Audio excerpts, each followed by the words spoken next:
केंद्र सरकार सर्वसामान्य नागरिकांसाठी नवनवीन योजना राबवत असते। त्यातच सरकारने आता प्रधानमंत्री जन आरोग्य योजनेची घोषणा केली आहे। प्रधानमंत्री जन आरोग्य योजनेअंतर्गत राज्यातील गरजू नागरिकांसाठी आरोग्यविषयक सोयी सुविधा उपलब्ध करून दिल्या जात आहेत आणि या योजनेअंतर्गत तब्बल 12 कोटी नागरिक या योजनेचा लाभ घेऊ शकतात अशी माहिती समोर आली आहे। तसंच मित्रांनो, प्रधानमंत्री जन आरोग्य योजना ही एक आरोग्य विमा योजना आहे आणि सर्वात महत्त्वाची गोष्ट म्हणजे प्रधानमंत्री जन आरोग्य योजना ही जगातील सर्वात मोठी आरोग्य योजना आहे आणि या योजनेअंतर्गत राज्यातील गरजू नागरिकांसाठी वैद्यकीय तपासणी आणि मोफत उपचार तसेच डॉक्टरांचा सल्ला सुद्धा घेता येतो। मित्रांनो, प्रधानमंत्री जन आरोग्य योजनेचा मुख्य उद्देश म्हणजे आपल्या देशातील गरीब लोकांना उत्तम दर्जाची दवाखान्याची सोय व्हावी आणि त्यांना या योजनेअंतर्गत विशेष सवलती देण्यात याव्यात। तसेच राज्यातील गरीब कुटुंबातील नागरिकांना आरोग्य संबंधी कोणत्याही आर्थिक संकटाचा सामना करावा लागणार नाही इत्यादी बाबी लक्षात घेऊन या योजनेची सुरुवात करण्यात आली आहे। तर मित्रांनो, या योजनेचा लाभ तुम्ही सुद्धा घेऊ शकता। प्रधानमंत्री जन आरोग्य योजनेचा लाभ कसा घ्यायचा आणि या योजनेसाठी अर्ज कसा करायचा ते सांगतो। त्याआधी तुम्ही जर आपल्या या चॅनलवर पहिल्यांदा आला असाल तर आत्ताच आपल्या या चॅनलला सबस्क्राईब करा, कारण आपल्या या चॅनलवरती सरकारच्या नवनवीन योजनांबद्दल सविस्तर आणि 100% खरी माहिती दिली जाते।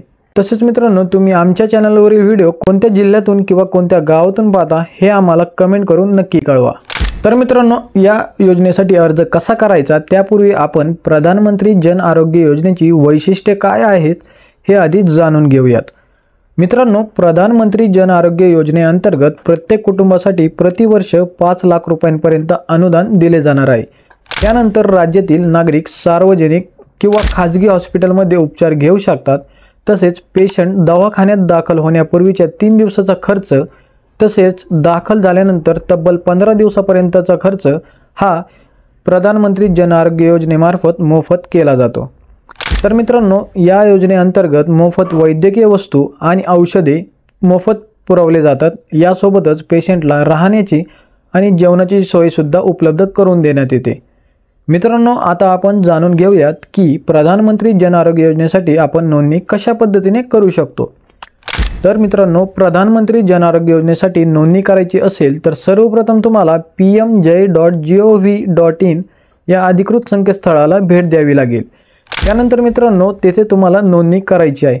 नोंदणी करण्यासाठी तुम्हाला pmj.gov.in या संकेतस्थळावरती जायचं आहे आणि त्यानंतर बाजूला तुम्हाला मेनूचा पर्याय दिसेल, त्या पर्यायावर क्लिक करायचं आहे।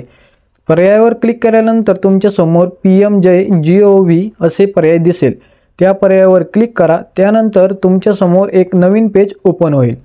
त्या पेजवर तुम्हाला तुमची संपूर्ण माहिती व्यवस्थितपणे भरायची आहे आणि मित्रांनो, ही माहिती अचूक पद्धतीने भरा, कारण एकदा जर तुम्ही नोंदणी केली तर पुन्हा तुम्हाला काहीही बदल करता येणार नाही। त्यामुळे नोंदणी करताना आपलं जे नाव आहे आणि इतर जी माहिती असेल ती माहिती तेथे व्यवस्थितपणे भरा। त्यानंतर तुमचा जो 10 अंकी मोबाईल नंबर आहे तो तेथे टाका आणि तुम्हाला तिथून व्हेरीफाय करून घ्यायचा आहे। एकदा मोबाईल नंबर व्हेरीफाय झाल्यानंतर तुम्हाला तेथे तुमची संपूर्ण माहिती म्हणजे तुमची जी वैयक्तिक माहिती आहे ती व्यवस्थितपणे भरायची आहे। संपूर्ण माहिती भरल्यानंतर तुम्हाला काही आवश्यक कागदपत्रे तिथे अपलोड करायची आहे। तेथे जी कागदपत्रे मागितली जातील ते कागदपत्रे तिथे अपलोड करा आणि मित्रांनो, कागदपत्र अपलोड केल्यानंतर तुम्हाला पुन्हा एकदा अर्ज तपासायचा आहे की आपण जी माहिती दिली आहे ती बरोबर आहे की नाही याची खात्री नक्की करा। त्यानंतरच खाली दिलेल्या सबमिट पर्यायावर क्लिक करा आणि तुमची जी नोंदणी आहे ती पूर्ण करा, म्हणजे तुमचा जो अर्ज असेल तो सबमिट होऊन जाईल। तसेच मित्रांनो, ज्या नागरिकांचे वय 70 वर्षापेक्षा जास्त असतील अशा ज्येष्ठ नागरिकांना आयुष्यमान ॲपवरून थेट नोंदणी सुद्धा करता येणार आहे, कारण पंतप्रधान नरेंद्र मोदी यांनी 29 ऑक्टोबरला आयुष्यमान भारत प्रधानमंत्री जन आरोग्य योजनेअंतर्गत आयुष्यमान वय वंदना हेल्थ कार्ड लॉन्च देखील करण्यात आलेले आहेत।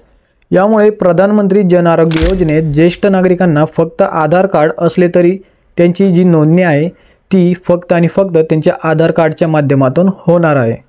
तसेच मित्रांनो, प्रधानमंत्री जन आरोग्य योजनेअंतर्गत जे लाभार्थी पात्र ठरणार आहेत त्या लाभार्थ्यांना वैद्यकीय उपचार तसेच औषधे इत्यादी जो पण खर्च लागणार आहे तो खर्च पूर्णपणे सरकारद्वारे केला जाणार आहे। त्यामुळे राज्यातील जास्तीत जास्त नागरिकांनी या योजनेचा लाभ घ्यावा। तर मित्रांनो, आजच्या व्हिडिओमध्ये दिलेली जी माहिती आहे ती तुम्हाला कशी वाटली हे आम्हाला कमेंट करून नक्की कळवा। तसेच मित्रांनो, ही माहिती आपल्या नातेवाईकांना आणि संपर्कातील व्यक्तींना जास्तीत जास्त शेअर करा, जेणेकरून त्यांना सुद्धा या योजनेचा फायदा घेता येईल। तर मित्रांनो, भेटूया पुन्हा अशाच नवीन आणि महत्त्वपूर्ण माहितीसोबत। तोपर्यंत जय हिंद, जय महाराष्ट्र।